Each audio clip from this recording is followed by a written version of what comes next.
Lalle design, also known as henna, plays a vital role in the northern part of Nigeria. It is a special natural essential used in beautifying the body. The English name henna comes from Arabic terms al-henna. The name henna also refers to the dye prepared from henna plant and the art of temperature tattooing from those dyes. Henna has been used for centuries to dye skin, hair, fingernails, as well as fabrics. Today, henna is mainly used in celebration of special occasions such as weddings and Eids. In the joyous gathering of people, the henna paste symbolizes good health and prosperity in marriage, and in some cultures, the darker the henna stains, the deeper the love between the two individuals. Today, we have Mrs. Zainab, who is professional lalle artist, and she will journey us to the world of both modern and traditional lalle. For more of Nigeria's finest tourist attraction, check out our YouTube channel. Follow us on Facebook, Instagram, and Twitter at Experiencing Naija. You can also visit our website www.experiencingnaija.com.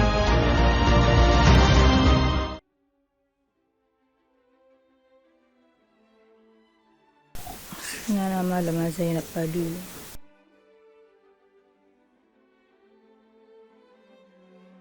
Sana'a ta lalle ne.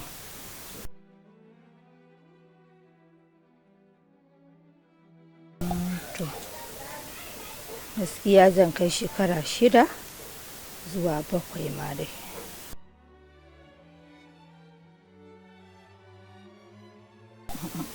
Gaskiya ana koyon shi amma ni dai ban koya ba kuma ban gada ba. Kawai dai na tsinci kaina ina yi wa kaina yau da gobe ina yi ma yara. Shikenan kuma har ya zama sana'a gare ni.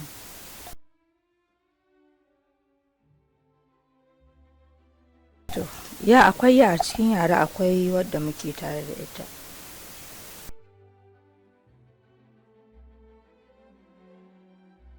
Hannu da ƙafa muna yi 2000, muna yi 2500.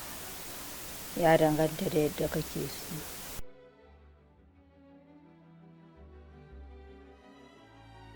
Ko bambancin na 2500 kamar in an maka a hannu da ƙafa, to kin ga suna so a baya hannu, wani kuma baya so baya hannu.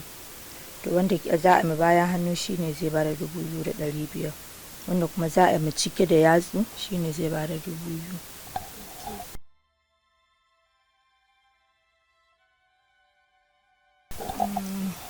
Yana iya ɗauka awa 2.5 zuwa 3.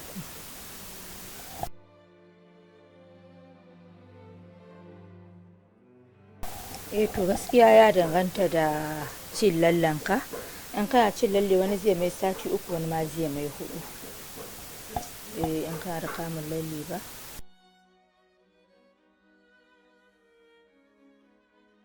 Suna jiran ya kama ne kamar awa 2.5 zuwa awa 3.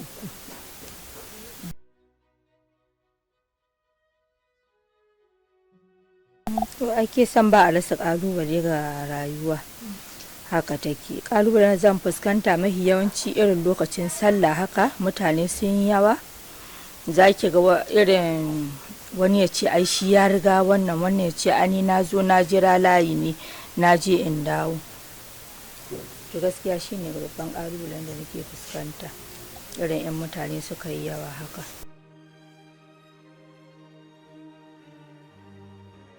To gaskiya nakan ji dai ciwon baya, amma kuma in na gama aiki na samu ruwan zafi na yi wanka kuma shi kenan zan tara aikin gobe lafiya.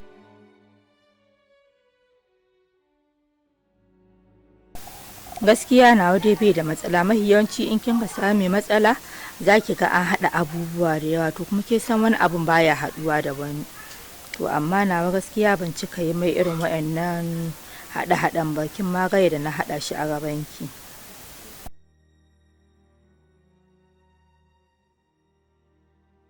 Gaskiya alhamdulillah, gaskiya na samu nasara na kuma samu ci gaba da yawa. Don wata hidima tawa ciki nake yin ta, hidimar yara har da ma iyaye haka da 'yan uwa, abin da zan taimaka gaskiya da ita nake yi.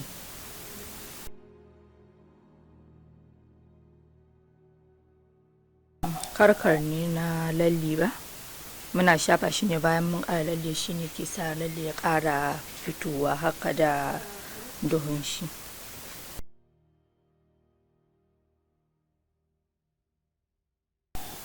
To gaskiya akwai bambanci. Na da iyayenmu ke yi kin ga za su kwaɓa shi da ruwa ne kawai, shi yasa sai an sa shi ya kwana, wasu ma za su sa taki. To shi kuma wannan kin ga za a iya ɗan sa mishi wani sinadarin kwaɓe ko irin haka turaren lalle wanda zai sa cikin awa 2 ko 3 ya fi wancan kamu wanda za a kwana da shi.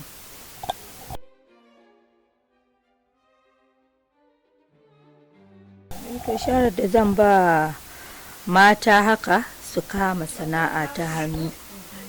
Sana'a hannu ita ce sana'a wadda za ka riƙa, insha Allah, kuma in ka riƙa ta ita ce za ta rufa maka asiri. Kana zaune gidanka za a zo a ce maka za ka yi, ba wanda za ka sayi ba ne haka ka kasa ya lallace, ko ko haka irin kwana 2 ka ce ai ka rasa mai saya. A sana'a ce wadda za a iso ka cikin gida ka yi a baka abin da a haƙƙinka a tafi. Kin ga yana da kyau, barin ma yanzu irin wannan yanayin da muke ciki yanzu, yana da kyau mace ta kama sana'a, shi zai taimaka mata da iyalinta gaba ɗaya.